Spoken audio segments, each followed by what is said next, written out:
Bismillahirrahmanirrahim.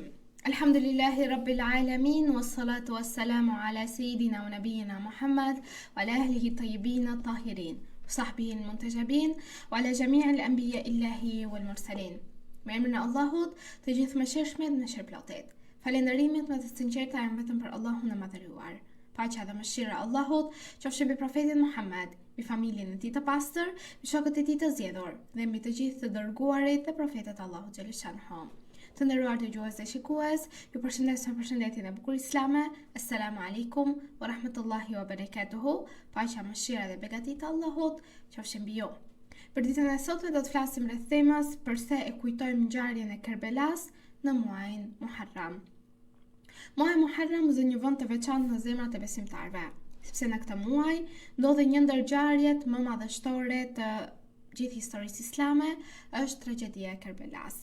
Për më shumë se 14 shekujsh, miliona njerëz anë mban botën e kujtojnë këtë ngjarje me respekt, me dashuri dhe pikëllim të thellë.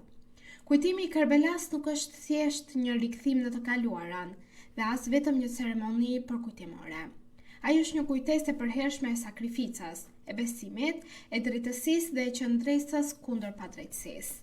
Çdo Muharram, zemrat e besimtarëve kthehen drejt Kerbelas për të mësuar përsëri mësimet e pavdekshme të nipit të profetit Muhammed, të Imam Husajnit paqja qoftë mbi të, dhe të shokëve të tij, të cilët shkruan me ngjakun e tyre historinë edhe një herë në faqet e fesë pasi islame. Ngjarja e Kerbelas ndodhi më 10 Muharram të vitit 61 të Hijrit, një periudhë kur bota islame po përballej me sfida të mëdha morale dhe ato shpirtërore. Pas vdekjes së Muavijes, pushteti kaloi tek djali i tij Jezidi, i cili kërkoi që Imam Husajni paqja qoftë mbi të, nipi i të dërguarit të Allahut, paqja dhe bekimet e Allahut qofshin mbi të dhe mbi familjen e tij, t'i jepte atij besën dhe ta pranonte sundimin e tij. Mirëpo Imam Husajni e kuptoi se pranimi i Jezidit nuk ishte thjesht një çështje politike, dhe një veprim i tillë do të nënkuptonte legjitimimin e padrejtësisë, e korrupsionit dhe devijimet nga mësimet autentike të Islamit. Dhe për këtë arsye, ky imam refuzoi ta pranonte marrëveshjen me Jezidin, duke zgjedhur rrugën e sakrificës në vend të kompromisit me të pavërtetën. Imam Husajni paqja qoftë mbi të, e bëri qartë qëllimin e tij që në momentin që u nis nga Medina, teksa tha: "Unë nuk dola për krye lartësi, as për mendje madhësi, as për të bërë shkatërrim dhe padrejtësi. Unë dola vetëm për të reformuar umetin e gjyshit tim." Këto fjalë tregojnë qartë se lëvizja e këtij imami nuk ishte për qëllim pushtetin apo përfitimet e tij personale. Ai nuk kërkonte fron, nuk kërkonte pasuri apo lavdi, dhe qëllimi i tij vetëm ishte ruajtja e fesë së Allahut dhe rikthimi i njerëzve te vlerat e vërteta islame. Kur Imam Husajni paqja qoftë mbi të arriti në Kerbela, ai dhe familja e tij u përballën me një ushtri të madhe që kishte ardhur për ta detyruar të nënshtrohej apo dhe për ta eliminuar ata dhe familjen e tij. Pavarësisht numrit të vogël të shokëve që ai kishte me vete, ai nuk u tërhoq nga misioni i tij, edhe pse numëroheshin imami, familja e tij dhe të gjithë shokët e tij, gati 70 e ca persona. Ditët që pasuan ishin tepër të vështira. Uji u ndalua kampit të tij dhe etja filloi të rëndonte mbi burrat, gratë dhe fëmijët. Megjithatë, as uria, as etja dhe as kërcënimi i vdekjes nuk e bën Imam Husajnin të heqë dorë nga parimet e tij kryesore.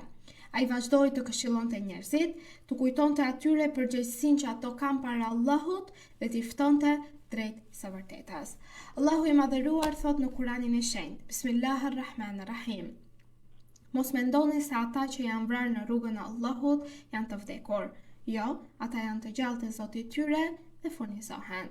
Ajeti 169 i sures Ali Imran. Ky ajet na kujton se dëshmorët nuk humbasin kurrë. Ato jetojnë në kujtesën e njerëzve dhe gëzojnë një pozitë të lartë pranë Zotit të gjithësisë.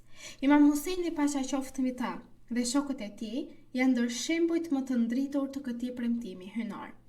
Arsyeja pse e kujtojmë Kerbelan në muajin Muharram nuk lidhet vetëm me dhimbjen për atë që ndodhi. Ne kujtojmë këtë ndodhi sepse në Kerbela u mbrojtën vlerat themelore të fesë së pastër islame.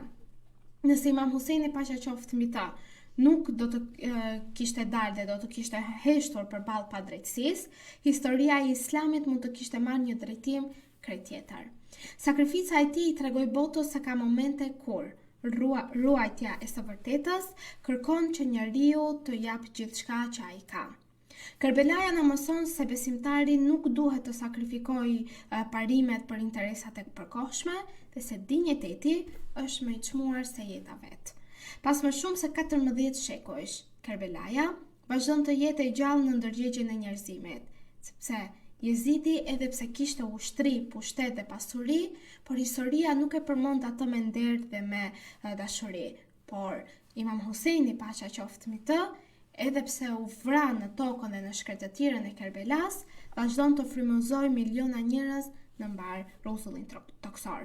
Prandaj, ne të gjithë si besimtar musliman duhet ta kujtojmë ngjarjen e Kerbelas në muajin Muharram, ku jemi sot, sepse ajo është një dritë që kursesi nuk shuhet. Jo vetëm se dëshmon për ndrimin jetë të nipit të profetit Muhammed sallallahu alaihi wasallam si ngjarja më e vështirë e kësaj tragjedie, por Kerbelaja na mëson të gjithëve ne si besimtar musliman që mos ta ulim kokën për padrejtësinë, por të ngrim zërin dhe të luftojmë padrejtësinë dhe të përhapim të drejtën ashtu siç na kërkon dhe Allahu i plotfuqishëm. Kerbelaja të nderuar dëgjues dhe shikues, mbetet një shkollë e përhershme për besimtarët dhe një mesazh universal për të gjithë njerëzit që kërkojnë drejtësinë, dinjitetin dhe afërsinë me Allahun e Madhëruar. Imam Huseini nuk zgjodhi rrugën e drejtë, nuk zgjodhi rrugën e lehtë, Ai zgjodhi rrugën e drejtësisë, edhe pse e dinte se do të përballej me sakrifica të mëdha. Prandaj të mos harrojmë se ne e kujtojmë Kerbelan në këtë muaj, sepse ajo na mëson të mos pranojmë padrejtësinë, të mbrojmë të vërtetën dhe kur jemi pakic, të kemi besim të palëkundur tek Allahu dhe se të mbështetemi tek Allahu do të thotë mbrojtje dhe udhëzimi i tij derisa të kemi frymë në këtë jetë, të sakrifikojmë për parimet dhe vlerat tona dhe të mbrojmë fen ton dhe moralin ton në çdo kohë qofshim ne.